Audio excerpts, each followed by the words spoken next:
Assalamualaikum, hari ini tanggal 7 Mei 2025. IHSG hari ini naik tipis 0,41% atau 28 poin.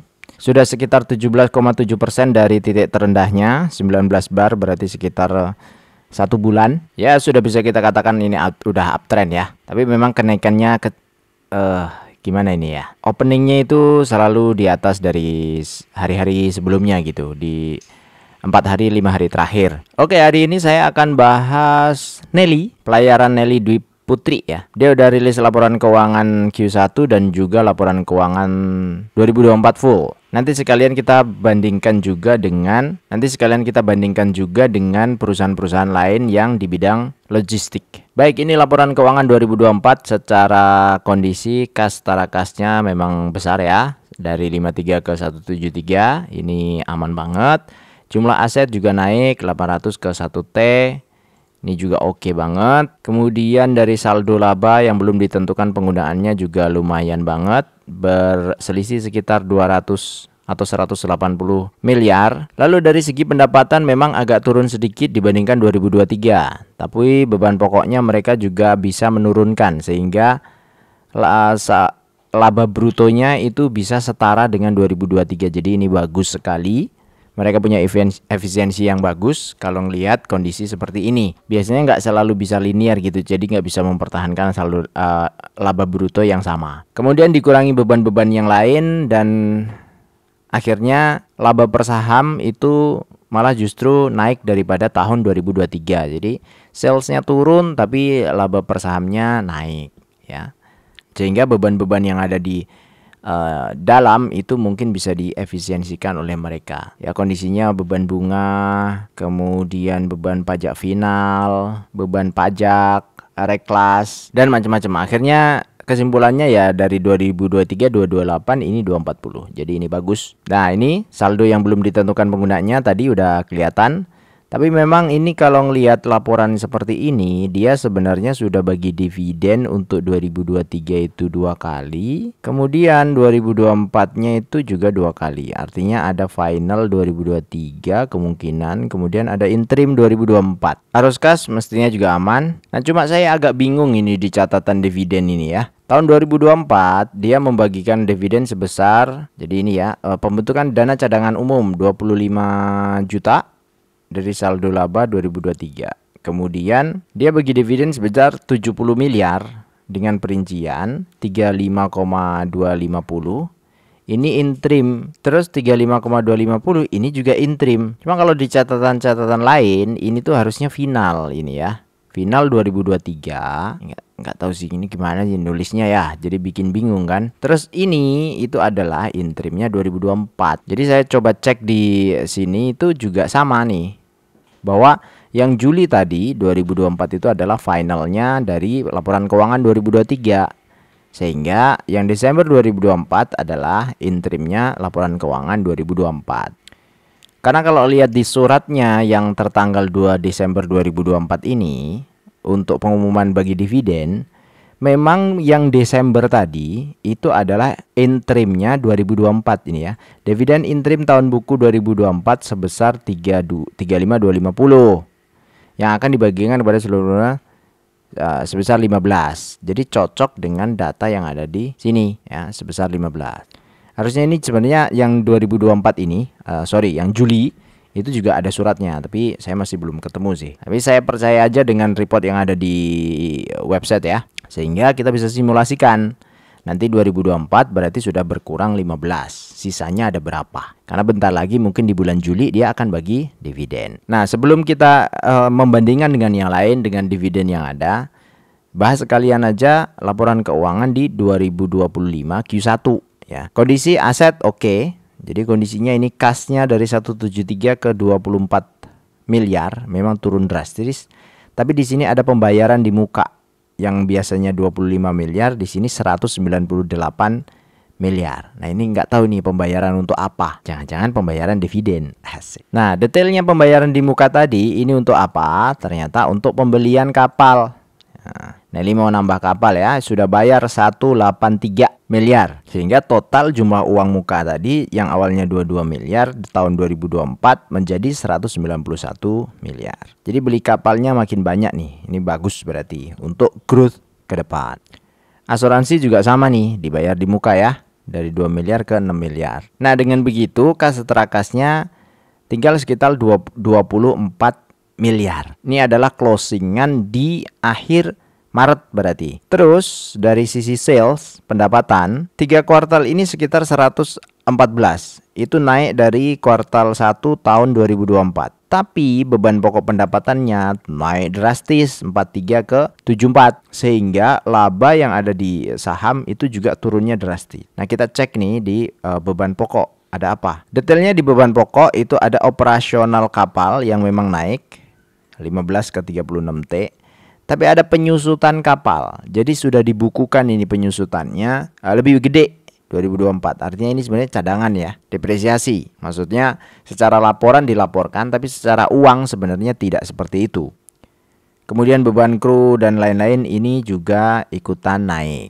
Nah, tidak ada penjelasan lebih dari operasional kapal ini yang naik 2 kali lipat. Ini sebabnya apa? Tidak ada penjelasan lebih di situ. Sehingga ini perlu kita pertanyakan nanti ketika ada laporan lagi di kuartal berikutnya, yaitu kuartal 2, supaya kita bisa lebih berhati-hati. Karena laba per sahamnya jauh turun drastis dari Q1 2024 yang 21 menjadi 11. Sehingga proyeksinya sampai akhir tahun kalau kondisi Q1 begini, nah ini secara sistem kan begini nih, annualize-nya Stockbit awal 2024 full year itu 102, 2025 kalau begini-begini terus itu jadi 46,9, artinya turun hampir 50% lebih. Makanya kemarin kayaknya harganya pun juga kebanting ya. Nah, ini harganya juga kebanting nih di April, kemudian Mei, kemudian tanggal 6. Nah, tanggal 7 hari ini naik 4,32%. Jadi kalau habis rilis laporan keuangan kebanting, sebenarnya ini kesempatan untuk supaya ngambil di bawah kalau dividennya bagus. Nah, oke, sekarang kita lanjut ke dividennya langsung saja. Jadi ini sekalian saya bandingin dengan yang lain. Tadi kondisinya kan EPS 102. Dengan 102 dividen payout ratio kita ambil 47 seperti historis yang sudah-sudah. Ini kemungkinan besar dia bagi dividen secara tahunan itu 12,4%. Ini gede banget. Secara setahun segini itu gede banget. Lalu karena sudah bagi 15 di akhir Desember 2024 lalu, nah sisanya kemungkinan tinggal 33. Sekali lagi ini belum pasti ya. Karena apa? Tergantung dividen payout ratio yang ada di sini. Dan juga tergantung apa? Tergantung cash. Karena tadi cashnya kan dipakai untuk pembayaran di awal, pembayaran dividen di awal. Pembayaran kapal maksudnya. Namun yang kita perlu lihat juga kan kalau mau bagi dividen tidak hanya terkait dengan cashnya saja yang ada di sini. Biasanya kan dividen tadi dibagi kalau 15 kan 30 berapa tadi? 35 ya. 35 miliar kalau nggak salah ya. 35 miliar 250 juta. Itu setara 15. Sekarang kalau punya 24 miliar habis-habisan, ya mungkin setarannya mungkin 10 ya, 10-an lah. Tapi di sini ada piutang usaha pihak ketiga. Sehingga pas waktu pembagian dividen atau pembayaran dividen kan nggak sekarang. Tapi yang bisa kita evaluasi kan sekarang. Sekarang kan bulan Mei nih. Nah, ini kan catatan sampai Maret, Januari, Februari, Maret.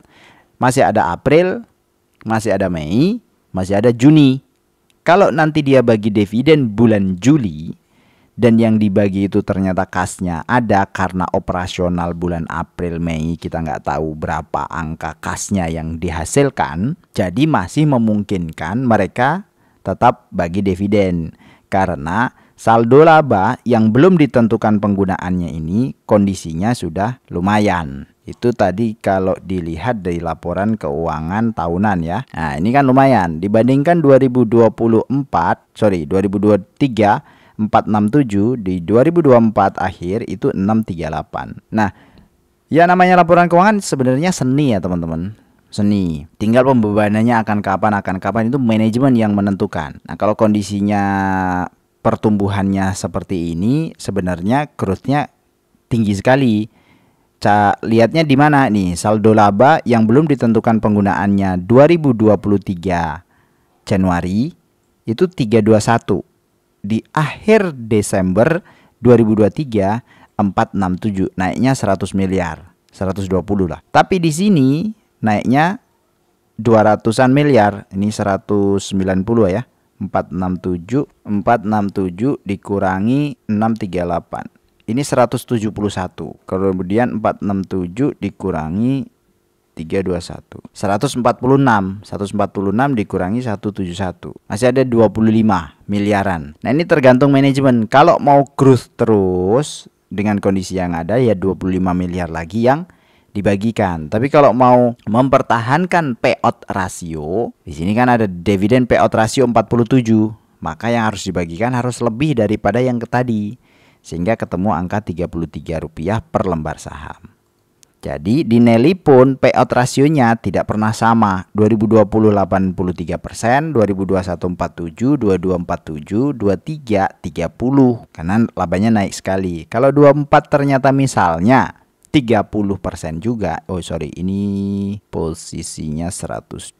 Kalau 30 juga berarti dia akan bagi lagi 15 lagi gitu. Nah, kalau 15 lagi ya berarti dia bagi 3,9% gitu. Kita tes ya, kalau misalnya 30 gimana? Nih, dia bagi sekitar 16 lah ya. Berarti bagi 4%. Setahunnya 7,9. Sebenarnya masih tinggi setahunnya, tapi sisanya kan tinggal 4% ini. Nanti di bulan Juni atau Juli di harga sekarang yang 386. Nah, dibandingkan Jaya, dibandingkan Temas, Hais, PPGL, posisinya memang Nelly ini paling tinggi ya, dengan dividen terakhir lah posisinya ya. Setahunnya juga paling tinggi. Itu kalau 30. Kalau 47, wah tinggi sekali. Nah, ini yang berubah-berubah ini kita tidak ada yang tahu. Namanya kita prediksi ya. Namanya prediksi, kita menghitung, membuat possibility supaya kita punya peluang yang besar mendapatkan apa yang kita prediksikan gitu. Oke, kita anggap saja misalnya tetap sama 47 dividen payout rasionya, sehingga dapat dividen 12,4%. Kalau 12,4% setahun, kita masukkan ke skema Dividend for Living DFL, itu kalau kita nabung 2 juta per bulan selama 25 tahun dan petabungannya naik ya 20%, yang biasa lihat video saya pasti sudah tahu ini simulasinya. Itu nanti di akhir periode kita pensiun kemungkinan akan punya 51 juta dividen per tahun. Jadi di 25 tahun ini aset kita menjadi 4,991 miliar atau sekitar 5 miliar. Dividen yang kita terima kalau 12,4 per tahun ini 618 juta. Nah, kondisi ini term and conditionnya ada. Jadi harus dapat yield atau harus dapat performa porto itu 12,4% per tahun, atau yield dividennya ya segini per tahun. Saya kira cukup. Jadi kesimpulannya Nelly lumayan bagus kalau dia dividen payout rasionya bagus ya secara dividen final nanti. Tapi kalau di bawah 47 ya kita patut waspada. Posisinya Nelly ada di posisi 14 dan yang lain-lain ada 33, 60, 83 dan seterusnya. Nah, nanti mungkin besok atau kapan kita bahas lagi yang posisi lebih atas lagi, posisi 13 bagaimana dan seterusnya. Karena setiap waktu posisi-posisi yang ada di list saya ini pasti berubah. Saya kira cukup, semoga bermanfaat. Jika ada request silahkan komen. Wassalamualaikum warahmatullahi wabarakatuh.